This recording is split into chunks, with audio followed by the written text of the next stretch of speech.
ओम शांति। आप सब खुशी खुशी हैं। आज हम जिस बारे में यह वीडियो बना रहे हैं वह सारे विष्णु भक्तों को बहुत खुश कर देने वाला है। हालांकि तो सभी विष्णु के बहुत भक्त हैं और बहुत भक्ति करते हैं, लेकिन किसी को भी उनका सच्चा सच्चा ज्ञान नहीं है कि विष्णु कौन है और वह क्या क्या धारण किए हुए हैं। सबसे पहले तो यह बात बहुत अच्छी तरह से समझा दिया जाए कि महाविष्णु ही भारत के सबसे पहले राजकुमार या राजा थे। और जब महाविष्णु यहाँ के भारत के जब राजा हुआ करते थे, तब भारत स्वर्ग हुआ करता था। जो महाविष्णु का जो चित्र हम देखते हैं वह यह दर्शाता है कि उन्होंने कितनी मेहनत की है महाविष्णु बनने के लिए। महाविष्णु अपने पिछले जन्म में जो भी मेहनत किए हैं महाविष्णु बनने के लिए, और वह जन्म था उनका कलयुग का, और उनके सारे अभ्यासों के लिए ही आज वह महाविष्णु हैं और है स्वर्ग में वह महाविष्णु कहलाते थे। हम यह देखते हैं कि उनके सिर पे सोने का मुकुट है उनके चित्रों में, जो यह साफ साफ दर्शाता है कि वह भारत के महाराजा थे।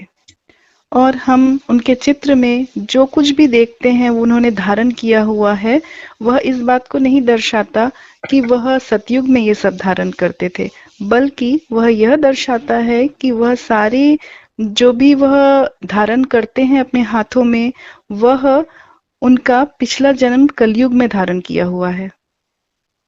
और जो भी वह अस्त्र शस्त्र धारण किए हुए हैं वह भौतिक रूप से धारण नहीं किए हुए हैं, वह मानसिक स्तर पर धारण किए हुए हैं। और पुराण में भी यह बताया गया है कि यह शिव भगवान थे जिन्होंने उन्हें सुदर्शन चक्र दिया। और यह एकदम साफ है कि कलयुग के अंत में जब शिव भगवान आते हैं और ज्ञान देते हैं, तो वह इस ज्ञान को न केवल विष्णु को देते हैं बल्कि इन संसार के समस्त मनुष्यात्माओं को देते हैं। भगवान शिव बताते हैं सभी को कि 5000 साल पहले यह दुनिया रची गई थी। और जब 5000 साल पहले यह दुनिया रची गई थी तो यह स्वर्ग था, और 2500 सालों तक यह स्वर्ग ही था। उसके बाद देह अभिमान में आने के बाद यह स्वर्ग से नीचे उतरता गया। जैसा कि हम सभी जानते हैं कि स्वर्ग किस बात को दर्शाता है। स्वर्ग दर्शाता है बेहद की खुशियां, बेहद का स्वास्थ्य, बेहद की शांति, बेहद का सुख और बेहद का ऐश्वर्य। स्वर्ग में इतना सुख होने का कारण यही था कि वहां पे स्वर्ग में जो लोग रहते थे वो बहुत ज्यादा आत्मिक स्थिति में रहते थे, माना वो अपने आप को आत्मा रूप में देखते थे, और यही वजह थी कि वह लोग देवी देवता कहलाते थे। तो भगवान अब फिर से समझाते हैं सभी को कि अपने आप को आत्मा रूप में देखो, जो कि दोनों भ्रुकुटी के बीच में स्थित है, एक पॉइंट ऑफ लाइट की तरह बिंदु स्वरूप, ज्योति स्वरूप है। अपने आप को सर्वदा आत्मा रूप में देखना और दूसरों को भी आत्मा रूप में देखने के लिए जो शक्ति चाहिए, वह शक्ति हमें केवल एक जगह से मिल सकती है, और वो है भगवान शिव, जो कि परम धाम में निवास करते हैं, बिंदु रूप में हैं और ज्योति स्वरूप हैं। उनसे उनका प्रकाश अपने ऊपर लेके हम वह शक्ति प्राप्त कर सकते हैं।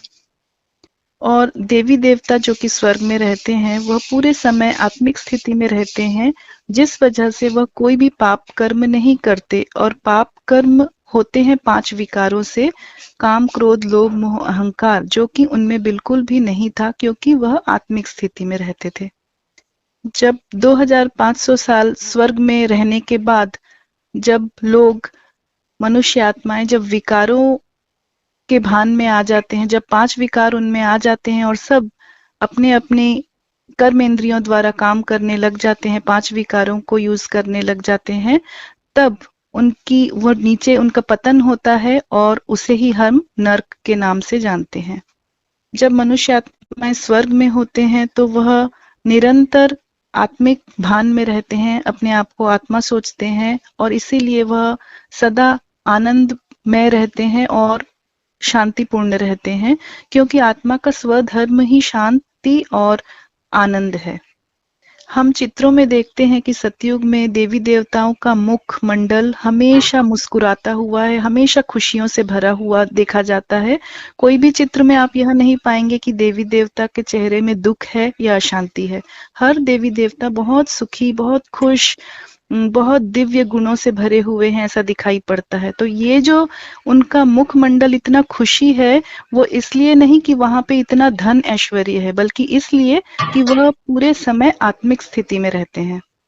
और पहले 2500 सालों के बाद जब 5 विकारों में पड़ते हैं, जब वह आत्मिक भान को भूल जाते हैं और देह भान में आ जाते हैं, अपने आप को भी और दूसरों को भी देह के रूप में देखने लगते हैं, तब फिर 5 विकार शुरू हो जाता है और वहीं से शुरू हो जाता है उनकी खुशियों का गुम होना। लेकिन जब वह यही सारे मनुष्य आत्माएं जब स्वर्ग में रहते हैं, तो वह बहुत ज्यादा पवित्र होते हैं और वह कोई भी बुरी बातों को अपने दिल दिमाग में आने नहीं देते हैं।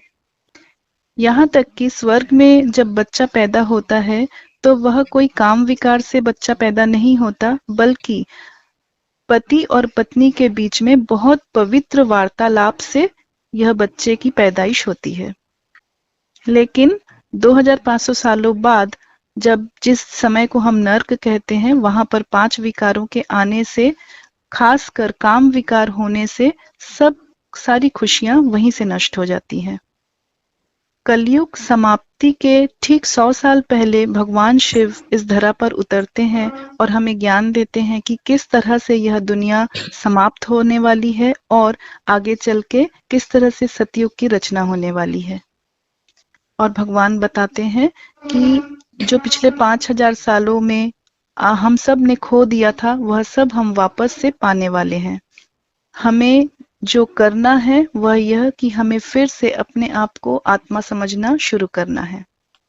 यह एक सृष्टि चक्र है जो कि 5000 सालों का होता है और इसे हम कल्प के नाम से जानते हैं, और कल्प कल्प ऐसा ही दोहराता रहता है। इसे और भी सरल रूप में समझने के लिए हम यह कह सकते हैं कि अगर आज आप यह वीडियो सुन रहे हैं, तो 5000 साल पहले भी आपने यह वीडियो सुना होगा और 5000 साल बाद फिर से आप यही वीडियो सुनेंगे और कल्प कल्प आप यही काम उसी समय करेंगे। और इस 5000 सालों को हम 4 भाग में विभाजित करते हैं, जिसे कि हम युग के नाम से पुकारते हैं। पहला 2 युग जिसे हम सतयुग और त्रेता युग के नाम से जानते हैं, जो कि स्वर्ग होगा, और तीसरा युग होगा द्वापर और चौथा युग होगा कलयुग। तो तीसरे और चौथा द्वापर और कलयुग को हम नर्क के नाम से जानेंगे। जो सतयुग में जन्म लेते हैं वह इन 5000 सालों में 84 जन्म लेते हैं, और यही वह आत्मा है जो 84 बार में 84 शरीर को धारण करती है। तो यह आत्मा हर जन्म में अलग अलग शरीर को लेती है और हर जन्म में उनके अलग अलग माता पिता होते हैं, लेकिन आत्मा तो वही रहती है। बस अंतर इतना ही है कि यह आत्मा जब सतयुग की शुरुआत में रहती है तो बहुत ज्यादा पवित्र होती है, और जैसे ही वह बार बार शरीर छोड़ती है और दूसरा जन्म लेती है, दूसरा शरीर लेती है, तो उसके शक्ति, आत्मिक शक्ति घटती जाती है और घटते घटते कलयुग के अंत में आकर एकदम ही शक्तिहीन हो जाती है। तो यह इन सारी बातों से यह बात एकदम साफ है कि पवित्रता के कारण ही सारी खुशियां और सारी ऐश्वर्य, धन, स्वास्थ्य, सब कुछ पवित्रता पर निर्भर करता है। सतयुग में सारे आत्माएं 100% शांति में थे, 100% सुखी थे, 100% उनके अंदर बहुत अच्छा स्वास्थ्य था, और 100% वहां पे धन, ऐश्वर्य, सुख, खुशियां थी। तो यह सारी बातें सिर्फ और सिर्फ उनकी पवित्रता के कारण ही थी। और परम धाम से शिव भगवान का नीचे उतरने का एक ही कारण है कि वह चाहते हैं हम सबको फिर से वही ऐश्वर्य, वही सुख शांति वापस हमें दिलाने के लिए वो परम धाम से नीचे आते हैं। और हमें पवित्र बनाने के लिए वह हमसे सिर्फ एक ही काम करवाना चाहते हैं, वह है हम अपने आप को आत्मा समझें और दूसरों को भी आत्मा रूप में देखें। हम कुछ भी सारा दिन काम करते रहें, चलते रहें, फिरते रहें, बैठें, घूमें, खाएं, कोई भी काम करें, लेकिन हर समय अपने आप को आत्मा रूप में देखें और भगवान को याद करें परम धाम में, जहाँ की स्वर्णिम लाल रंग का प्रकाश है और वह भगवान बिंदु रूप में है, ज्योति स्वरूप में है, और उनसे ही हम वह शक्ति ले सकते हैं। हम जितना ज्यादा भगवान को ज्योति स्वरूप में याद करते हैं, उतना ज्यादा हमारे पाप भस्म होते हैं। और यही नहीं कि हम पवित्र होंगे, बल्कि हम सारे मोह माया के बंधनों से भी मुक्त होते जाएंगे। और हम ऐसा करने से सदा निरंतर आनंद रूप में रहेंगे। हमें अपनी खुशी या शांति के लिए किसी भी बाहरी चीजों की निर्भरता नहीं रहेगी, क्योंकि हम आत्माएं खुद ही अपने स्वधर्म को जानती हैं और वह है शांति और आनंद। अब यह जो 5000 सालों का समय है, चक्र है, और इसे हम कल्प के नाम से जानते हैं, और इसी चक्र को विष्णु के हाथ में दिखाया गया है। यह जो विष्णु के हाथ में हम चक्र देखते हैं, उसे स्वदर्शन चक्र के नाम से जाना जाता है। और स्वदर्शन का मतलब है स्व मना मैं, और दर्शन मने अपने आप को देखना। तो यह जो 5000 सालों का जो समय है, जिसे हम कल्प कहते हैं, तो इन 5000 सालों में शुरू से अभी तक मैं कौन था, कैसा था, इस बात का दर्शन, इस बात को देखना या जानना, उसे ही कहते हैं स्वदर्शन चक्र। यह कोई मारने वाला अस्त्र शस्त्र नहीं है, इसे तो सिर्फ दिखाया गया है अस्त्र के रूप में, लेकिन यह दरअसल कोई भौतिक रूप का अस्त्र नहीं, बल्कि यह 5000 सालों में हम कैसे थे शुरुआत में और अंत तक हम क्या हो गए हैं, यह देखना, यह दर्शन करना ही स्वदर्शन चक्र है। आप खुद भी सोच लीजिए कि अगर उनके 4 हाथ हैं और चारों हाथों में कोई ना कोई अस्त्र शस्त्र हैं, तो वह खुद अपना काम कैसे करते होंगे? उन्हें खाना खाना होता होगा, नहाना होता होगा, या कोई भी काम करना होता होगा, तो वह करते कैसे होंगे? क्योंकि 4 हाथ के अलावा तो और कोई हाथ दिखाया नहीं गया है। ये जो विष्णु के 4 हाथ दिखाया जाता है, उसका मतलब यह है कि लक्ष्मी और श्री नारायण, श्री लक्ष्मी और श्री नारायण जो 2 युगल हैं, वो दोनों को एक साथ दिखाया गया है। 2 हाथ दिखाया गया है विष्णु का, और 2 हाथ दिखाया गया है लक्ष्मी का, और 2 हाथ दिखाया गया है नारायण का। आकर ये चारों मिलाकर विष्णु के 4 हाथ दिखाए गए हैं। और भगवान ने दिखाया है विष्णु के द्वारा कि हम इस संसार को प्रवृत्ति मार्ग, जिसे हम परिवार के रूप में जानते हैं, प्रवृत्ति मार्ग माना परिवार का मार्ग, हम परिवार में रह के यह दुनिया बना सकते हैं, बाहर कहीं जाकर करने की कोई जरूरत नहीं। लेकिन दरअसल लक्ष्मी या नारायण किसी के भी 4 हाथ नहीं थे। उनके पूर्व जन्म में जो जन्म कहलाता है संगम युग में, तो संगम युग में जब उनका जन्म हुआ था, तब वह स्वदर्शन चक्रधारी थे। मतलब वह पूरे समय, सतयुग के शुरू में वह कौन थे, कैसे थे, और उसके बाद वो कौन हुए, कैसे हुए, और कलयुग के अंत तक वह कौन है और कैसे हैं, इस बात को वह लगातार सोचते जाते हैं और अपने मन में रखते जाते हैं, ऐसा चित्र देखते जाते हैं। इसीलिए उन्हें स्वदर्शन चक्रधारी कहा गया है। और इसीलिए भक्ति में कई बार स्वदर्शन चक्र को ज्ञान चक्र के नाम से भी बोला जाता है। और दूसरे हाथों में दिखाया जाता है शंख। विष्णु के दूसरे हाथ में शंख दिखाया जाता है, जो इस बात का चिन्ह है कि जैसे कि शंख के आवाज से सारी बुराई दूर भाग जाती है, वैसे ही जब हम भगवान की यह बातें, यह ज्ञान सबको सुनाते हैं, जिससे भी मिले हम उनको, जब भगवान की यह ज्ञान सुनाते हैं, तो उनके अंदर से भी सारी बुराइयां निकलकर बाहर चली जाती हैं। ऐसे तो देखा जाता है कि लड़ाई की शुरुआत में यह शंख बजाया जाता है, और अब हम जो शंख बजाते हैं उसका यह मतलब है कि न केवल अभी यह कलयुग की समाप्ति होने वाली है, कलयुग विनाश होने वाला है, बल्कि कलयुग के विनाश के बाद एक नया युग आने वाला है जो कि सतयुग कहलाएगा। अगर शॉर्ट में देखा जाए तो हम यही कह सकते हैं कि शंखनाद मतलब भगवान का ज्ञान दूसरों तक पहुंचाना ही शंख बजाना है। और उनके तीसरे हाथ में दिखाया जाता है कि वह गदा पकड़े हुए हैं। उनके एक हाथ में जो गदा दिखाया गया है वह यह दर्शाता है कि वह 5 विकारों पर जीत पा चुके हैं। किसी किसी चित्र में हम यह भी देखते हैं कि वह विष्णु जो है वह अपना एक पैर गदा के ऊपर रखे हुए हैं, मतलब उन्होंने इन 5 विकारों पर पूरी तरह से जीत पा ली है। और यही कारण है कि हम देखते हैं चित्रों में कि जो देवता नटराज हैं वह राक्षसों या असुरों के ऊपर नाच रहे हैं।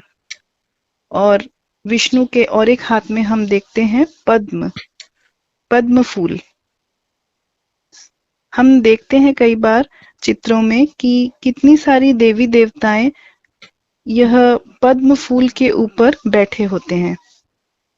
हम सभी जानते हैं कि यह जो पद्म फूल है यह एक ऐसे पानी के ऐसी जगह में होता है जहाँ पे बहुत कीचड़ होता है, बहुत गंदगी होती है, लेकिन पद्म जो फूल है वह उस कीचड़ से ऊपर पानी के लेवल के ऊपर से रहता है, हमेशा वह ऊपर रहता है, कीचड़ में कभी वह रहता नहीं है, वह कीचड़ से ऊपर आ जाता है।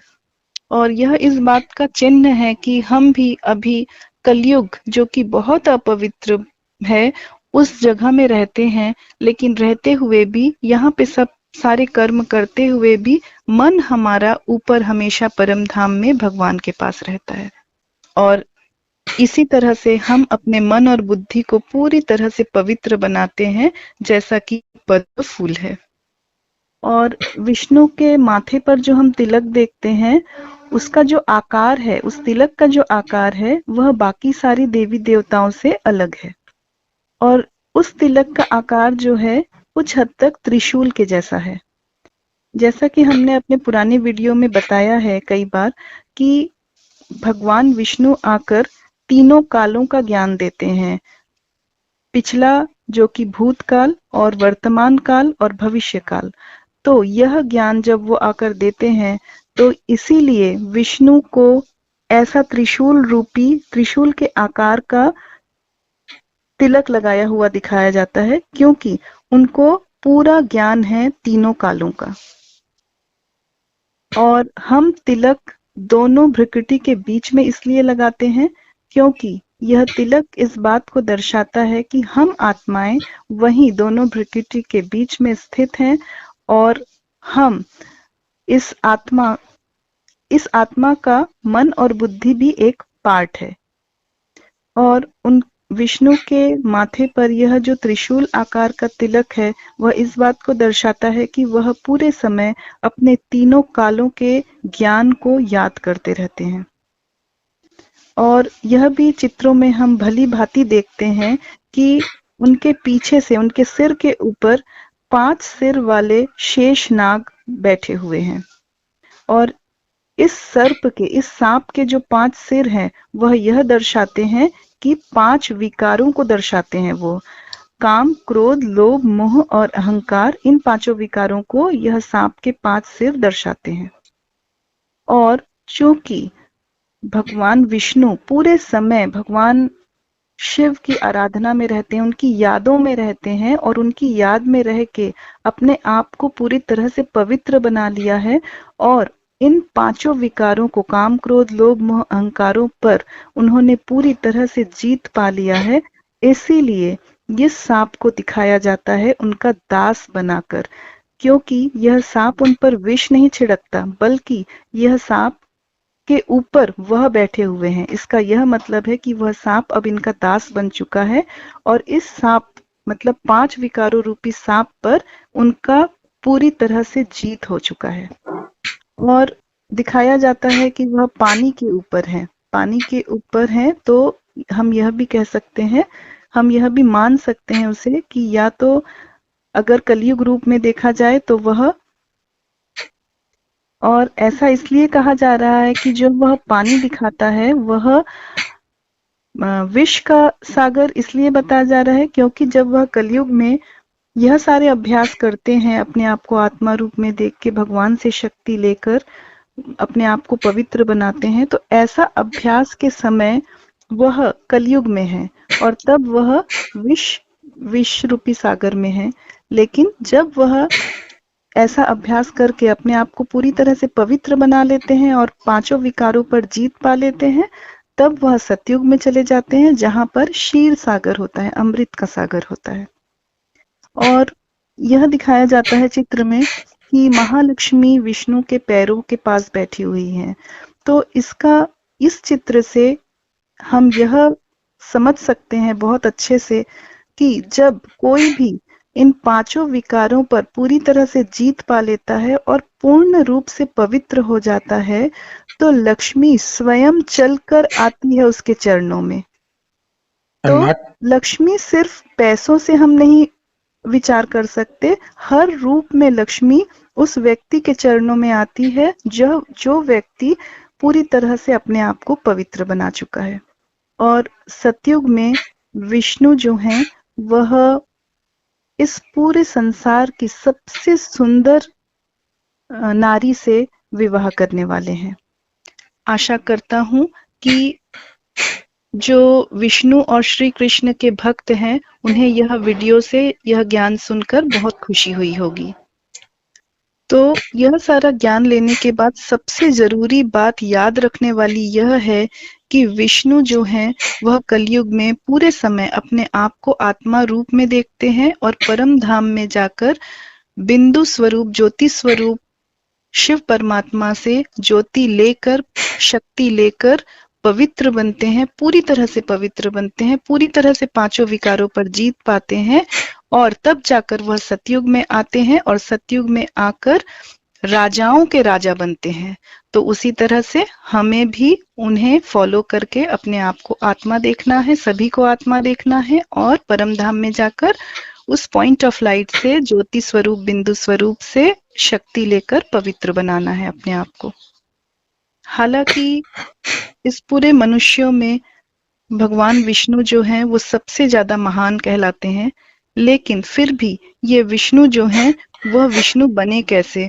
वह भी बने इस तरह से कि उन्होंने शिव से शक्तियां ली और पवित्र बने और तब जाकर वह विष्णु बने।